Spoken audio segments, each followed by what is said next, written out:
Okay, நாம இப்போ இந்த வீடியோவில் எதை பற்றி பார்க்க போகிறோம் அப்படின்னா ஒரு முக்கியமான கரண்ட் அஃபேர்ஸ் தான் பார்க்க போகிறோம். பால் விவா முக்த் பாரத் அப்படின்றது தான் இந்த கரண்ட் அஃபேர்ஸ். இந்த கரண்ட் அஃபேர்ஸை பொறுத்த வரைக்கும் உங்களுக்கு பிரிமினரிக்கும் யூஸ் ஆகும், மெயின்ஸுக்கும் யூஸ் ஆகும். இப்போ நீங்கள் பிரிமினரியை பொறுத்த வரைக்கும் அவங்க என்ன பண்ணியிருக்காங்க அப்படின்னா காமனாக நடப்பு நிகழ்வுகள் அப்படின்னு கொடுத்துட்டு ஒவ்வொரு பகுதியிலும் இருந்து இப்போ நமக்கு 6 யூனிட் வந்து குரூப் 1ல் இருக்குது அப்படின்னா அந்த 6 யூனிட்லையும் என்ன பண்ணியிருக்காங்க அப்படின்னா கீழே கடைசியாக நடப்பு நிகழ்வுகள் அப்படின்னு கொடுத்துருப்பாங்க. இதுவே நமக்கு மெயின்ஸை பொறுத்த வரைக்கும் சமூக பிரச்சனை அப்படின்ற ஒரு டாபிக் இருக்குங்க. சமூக பிரச்சனை அப்படின்ற டாபிக் இருக்குது, அதாவது சோஷியல் இஷ்யூ அப்படின்னு சொல்லுவாங்க. இதில் பெண்கள் குழந்தைகள் மேம்பாட்டில் இந்த கரண்ட் அஃபேர்ஸ் அப்படின்றது மிகப்பெரிய அளவில் பங்கு வகிக்கக்கூடிய ஒரு கரண்ட் அஃபேர்ஸ். அதுவும் ரொம்ப ரொம்ப முக்கியமான ஒரு கரண்ட் அஃபேர்ஸ். ஓகேவா, பால விவாஹா முக்தா பாரத் இதை பற்றி நம்ம பார்ப்போம். இந்த பால விவா முக்தா பாரத் அப்படின்றது ஒரு வடமொழி சொல். இதுக்கு தமிழில் வந்து பார்த்தீங்க அப்படின்னா குழந்தை திருமணம் இல்லா இந்தியா. பாரத் அப்படின்னா இந்தியா, பால விவாக முக்த் அப்படின்னா குழந்தை திருமணம் இல்லா. அப்ப குழந்தை திருமணம் இல்லா இந்தியா அப்படின்ற ஒரு பிரச்சாரம் வந்து பாத்தீங்க அப்படின்னா 2025 டிசம்பர்ல தொடங்கிச்சு.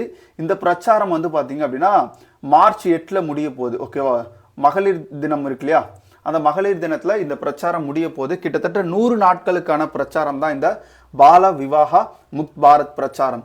ஓகே, இந்த பிரச்சாரத்துல என்னென்னலாம் பண்ணுவாங்க அப்படின்றத நான் சொல்றேன். ஃபர்ஸ்ட் பாருங்க, இந்தியாவில் குழந்தை திருமணத்தை ஒழிப்பதற்கான கூட்டு முயற்சியில் பல்வேறு பங்குதாரர்களை ஈடுபடுத்த முயல்கிறது. எந்த ஸ்கீம், அதாவது எந்த பிரச்சாரம் அப்படின்னு பார்த்தீங்கன்னா இந்த பால விவா முக்த் பாரத். இந்த பல்வேறு பங்குதாரர்கள் சொல்றாங்க இல்லையா, அதுக்கு என்ன பொருள் அப்படின்னா பல்வேறு ஒத்துழைப்பு. இப்போ சுகாதாரத்துறையா இருக்கலாம், இல்லை பஞ்சாயத்து ராஜ் துறையா இருக்கலாம், அல்லது கிராம மேம்பாட்டு துறையா இருக்கலாம். இந்த மாதிரி எல்லா துறைகளோடு இணைஞ்சு இந்த குழந்தை திருமணங்களை தடுக்கிறது தான் இந்த பால விவாகா முக்த் பாரத் பிரச்சாரத்தினுடைய முக்கிய நோக்கம். ஓகே, இது எந்த அமைச்சகம் வந்து பார்த்தீங்கன்னா செயல்படுத்துது அப்படின்னு பார்த்தீங்கன்னா பெண்கள் மற்றும் குழந்தைகள் மேம்பாட்டு அமைச்சகம். அன்னபூர்ணா தேவி அப்படின்றவங்க தான் இந்த பெண்கள் மற்றும் குழந்தைகள் மேம்பாட்டு அமைச்சகத்தினுடைய அமைச்சராக இருக்கக்கூடியவங்க. அப்ப அமைச்சகம் எதுன்னு கேட்பாங்க, பெண்கள் மற்றும் குழந்தைகள் மேம்பாட்டு அமைச்சகம். சரி, இது முக்கியமா கொண்டு வர்றதுக்கு காரணம் என்ன அப்படின்னு பார்த்தீங்கன்னா இப்போ நான் சொல்லக்கூடிய இந்த மாநிலங்கள்ல இயல்பை விட, அதாவது சராசரியை விட அதிகப்படியான குழந்தை திருமணங்கள் நடக்குது. மேற்கு வங்கம் தான் இதுல வந்து பாத்தீங்கன்னா முதலிடத்துல இருக்காங்க. கிட்டத்தட்ட 41% கிட்ட இந்த குழந்தை திருமணங்கள் அப்படின்றது மேற்கு வங்கத்துல அடங்குது. அது மட்டும் கிடையாது, பீகார், ஜார்க்கண்ட், ராஜஸ்தான், திரிபுரா, அசாம், ஆந்திரா, இந்த 7 மாநிலங்கள்ல அதிகப்படியான குழந்தை திருமணங்கள், அதாவது தேசிய சராசரியும் தாண்டி என்ன பண்ணுது, குழந்தை திருமணங்கள் நடக்குது. இப்போ நம்ம தேசிய சராசரி எடுத்துக்கிட்டீங்கன்னா கிட்டத்தட்ட ஒரு 23%. ஆனா இங்க எல்லாமே அதை தாண்டி அதிகப்படியா என்ன பண்ணுது அப்படின்னா குழந்தை திருமணங்கள் நடக்குது. அப்ப முக்கியமான கீ போக்கஸ் வந்து பாத்தீங்கன்னா எந்தெந்த மாநிலங்கள் அப்படின்னு பாத்தீங்கன்னா இந்த 7 மாநிலங்கள்ல குறிப்பா 300 மாவட்டங்களை தேர்ந்தெடுத்து இந்த 300 மாவட்டங்கள்ல இதை எப்படி கட்டுப்படுத்தலாம் அப்படின்றது இந்த பிரச்சாரத்துல வந்து பாத்தீங்கன்னா சொல்லியிருக்காங்க. ரொம்ப முக்கியமான ஒண்ணு. ஓகே, இதோடைய மெயின் நோக்கம் என்ன அப்படின்னு பார்த்தீங்கன்னா 2029ஆம் ஆண்டுக்குள் குழந்தை திருமண விகிதங்களை 5% குறைவாக குறைப்பதை நோக்கமாக கொண்டது. அப்போ பாருங்க, இப்போ இருக்கிறது வந்து பார்த்தீங்கன்னா கிட்டத்தட்ட 23% கிட்ட இருக்குது. இதை 2029க்குள்ள நம்ம என்ன பண்ணணுமா, 5% குறைவாக குறைக்கணுமா. இப்போ பாருங்க, இப்போ இருக்கக்கூடிய டேட்டா, கடைசியா அரசு வெளியிட்ட டேட்டாவில் 2019 to 2021 குழந்தை திருமண விகிதம் இந்திய அளவுல எவ்வளவு இருக்கு அப்படின்னு கேட்பாங்க, 23.3%. ஓகேவா, இப்போ இந்த பிரச்சாரம் எப்போ தொடங்கப்பட்டது, விழிப்புணர்வு பிரச்சாரம் அப்படின்னு பார்த்தீங்கன்னா டிசம்பர் 2025ல தொடங்கப்பட்டு மார்ச் 2026ல வந்து முடிய போது. இந்த பிரச்சாரம் அப்படின்றது ஒரு 100 நாட்களுக்கான பிரச்சாரம். அடுத்து பார்ப்போம், இந்த பிரச்சாரம் இருக்கு இல்லையா, இதனுடைய முக்கிய அம்சங்கள் என்னென்ன அப்படின்னு பார்த்தீங்கன்னா குறிப்பா குழந்தை திருமணம் இல்லா பாரதம் அப்படின்ற ஒரு போர்ட்டல் வந்து இதுல கொடுத்துருக்காங்க.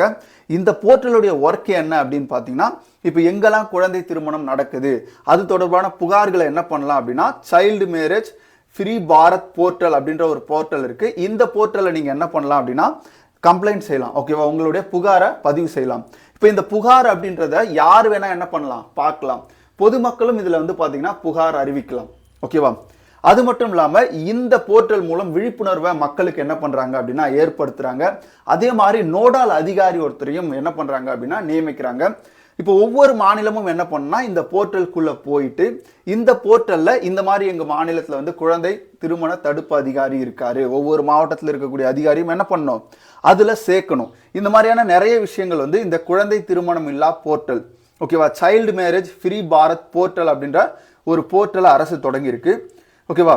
இதில் என்னெல்லாம் பண்ணுவாங்க அப்படின்னா விழிப்புணர்வு ஏற்படுத்துவாங்க, வழக்குகளை கண்காணிப்பாங்க. அதே மாதிரி இதில் என்ன பண்ணிக்கலாம் அப்படின்னா இந்த குழந்தை திருமணம் தொடர்பான புகார்களையும் அளிக்கலாம். அதே மாதிரி குழந்தை திருமண தடை அதிகாரி, ஓகேவா, சைல்டு மேரேஜ் ப்ரொஃபஷன் ஆஃபீஸர்ஸ், ஓகேவா, அப்படின்ற ஒரு ஆஃபீஸரையும் வந்து பார்த்தீங்கன்னா நியமிக்கிறாங்க. அதாவது குழந்தை திருமண தடை அதிகாரி. இப்போ இந்த அதிகாரிகளை என்ன பண்ணணும்னா இந்த போர்ட்டலில் வந்து நம்ம பதிவு செய்யணும். அடுத்து பாருங்க, இந்த போர்ட்டலை கண்காணிக்க மத்திய நோடால் அதிகாரி ஒருத்தரும் நியமிக்கப்பட்டிருக்காரு. இந்த போர்ட்டலில் என்ன மாதிரியான வழக்குகள் வருது, என்ன மாதிரியான வழக்குகள் முடிக்கப்பட்டிருக்கு, பெரும்பாலும் எந்த மாதிரியான வழக்குகள் வருது, அதுக்கப்புறம் பொதுமக்களுக்கு எவ்வாறு பிரச்சாரங்கள் வந்து பார்த்தீங்கன்னா மேற்கொள்ளப்படுது, இந்த போர்ட்டல் மூலம் நிகழ்நேரத்தில் என்னென்ன விஷயங்கள் வந்து நடக்குது அப்படின்றதெல்லாம் இந்த நோடால் அதிகாரி அப்படின்றவர் என்ன பண்ணுவார், அதை பார்வையிடுவார். ஓகே, இப்போ இந்த குழந்தை திருமணங்களுக்காக மத்திய அரசு என்னென்னலாம் செஞ்சுருக்காங்க அப்படின்னு பார்த்தீங்கன்னா குழந்தை திருமண தடை சட்டம் 1929 இது வந்து பார்த்தீங்க அப்படின்னா ஆங்கிலேயர்கள் காலத்தில் கொண்டு வரப்பட்டது. அதற்கு மாற்றாக 2006 குழந்தை திருமண தடை சட்டம் நம்முடைய பாராளுமன்றத்தில் கொண்டு வரப்பட்டது. அந்த குழந்தை திருமண தடை சட்டம் தான் இதுவரையிலும் செயல்பாடில் இருக்கு. அப்போ 2006ஆம் ஆண்டுக்கான குழந்தை திருமண தடை சட்டத்தில் ஆண்களுடைய திருமண வயது 21ஆகவும் பெண்களுடைய திருமண வயது 18ஆகவும் இருக்கு. இப்போ பொதுவாக உங்களுக்கு குழந்தை திருமணம் அப்படின்னா என்னன்னு ஒரு சந்தேகம் வரும் இல்லையா. அப்போ இந்த 18 வயதுக்கு கீழே ஒருவருக்கு திருமணம் நடந்துச்சு அப்படின்னா அதை குழந்தை திருமணமாக தான் என்ன பண்ணுது குழந்தை திருமண தடை சட்டம் 2006 வந்து பதிவு செய்யுது. ஓகே, இந்த போர்ட்டலை தொடங்கி வச்சவங்க யார் அப்படின்னு கேட்பாங்க.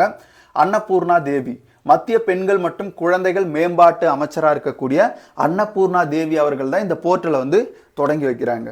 ஓகே, இதில் தொடர்பாக வேற என்ன ஒரு முக்கியமான விஷயம் பார்த்தீங்கன்னா சர்வதேச பெண்களுக்கு எதிரான வன்முறை ஒழிப்பு தினம் எப்போ அப்படின்னு சொல்லிட்டு கேட்பாங்க. நவம்பர் 25, ஓகேவா, ரொம்ப முக்கியமான ஒரு தினம். அடுத்து பாருங்க, என்னென்ன இலக்குலாம் இந்தியா வச்சிருக்கு அப்படின்னு பார்த்தீங்கன்னா 2030க்குள்ள குழந்தை திருமணத்தை ஒழிக்கிறதுக்காக இந்தியா என்ன பண்ணுது, இலக்கு வச்சிருக்கு. அதே மாதிரி எஸ்டிஜி, ஓகேவா, எஸ்டிஜி கோல்ல வந்து பார்த்தீங்கன்னா 5.3ல் குழந்தை திருமணத்தை தடை செய்வது பற்றி குறிப்பிடப்பட்டிருக்கு. இன்னொரு முக்கியமான டேட்டா உங்களுக்கு சொல்கிறேன். உலக அளவில் 1/3 குழந்தை திருமணம் எங்கே நடக்குது அப்படின்னா இந்தியாவில் நடக்குது. இப்போ எப்படி எடுத்துக்கலாம் அப்படின்னு பார்த்தீங்கன்னா ஒரு 100 குழந்தை திருமணங்கள் உலக அளவில் நடக்குது அப்படின்னா அதில் கிட்டத்தட்ட 1 அளவில் கிட்டத்தட்ட வந்து பார்த்தீங்க அப்படின்னா ஒரு 30 திருமணங்கள் எங்கே நடக்குது அப்படின்னு பார்த்தீங்கன்னா இந்தியாவில் நடக்குது. அப்போ 1/3 குழந்தை திருமணம் உலக அளவில் இந்தியாவில் தான் வந்து பார்த்தீங்கன்னா நடக்குது. இப்போ இதுதான் இதில் இருக்கக்கூடிய முக்கியமான விஷயம். இதில் எப்படிலாம் கொஸ்டின் கேட்பாங்க அப்படின்றத நான் சொல்கிறேன். ஓகேவா, ரொம்ப முக்கியமானது. இங்க பாருங்க, பால விவா முக்தா பாரத் பிரச்சாரம். இந்த பிரச்சாரம் எந்த துறையோடு தொடர்புடையதுன்னு கேட்பாங்க. பெண்கள் மற்றும் குழந்தைகள் மேம்பாட்டுத்துறை.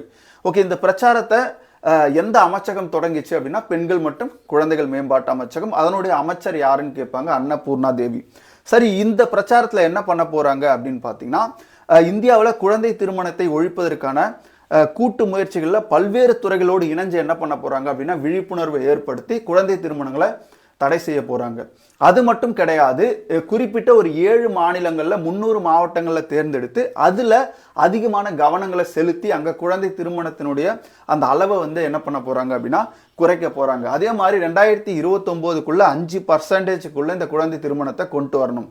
இந்த பிரச்சாரத்தின் மூலம் வந்து பார்த்தீங்க அப்படின்னா பெருமளவில் விழிப்புணர்வோடு மட்டும் இல்லாமல் ஒரு போர்ட்டலையும் தொடங்கியிருக்காங்க. ஓகேவா, குழந்தை திருமணம் இல்லா இந்தியா அப்படின்ற ஒரு போர்ட்டலையும் என்ன பண்ணியிருக்காங்க அப்படின்னா தொடங்கியிருக்காங்க. அதே மாதிரி சிறப்பு அதிகாரிகளை நியமிக்க சொல்லியும் என்ன பண்ணியிருக்காங்க அப்படின்னா வலியுறுத்தியிருக்காங்க. இப்போ இதில் நம்ம பார்த்த வரைக்கும் இது ரொம்ப முக்கியமானது. பால விவாக முக்தா பாரத் எதனோடு தொடர்புடையதுன்னு கூட கேட்பாங்க. இப்போ நமக்கு மெயின்ஸில் வரும்போது மெயின்ஸில் நம்ம சோஷியல் இஷ்யூ, பெண்கள் முன்னேற்றம் பற்றியோ பெண்கள் அதிகாரம் அளித்தலை பற்றியோ ஒரு கொஸ்டின் கேட்குறாங்க அப்படின்னா அதில் இந்த பிரச்சாரத்தை பற்றி நம்ம என்ன பண்ணலாம், கொடுக்கலாம்.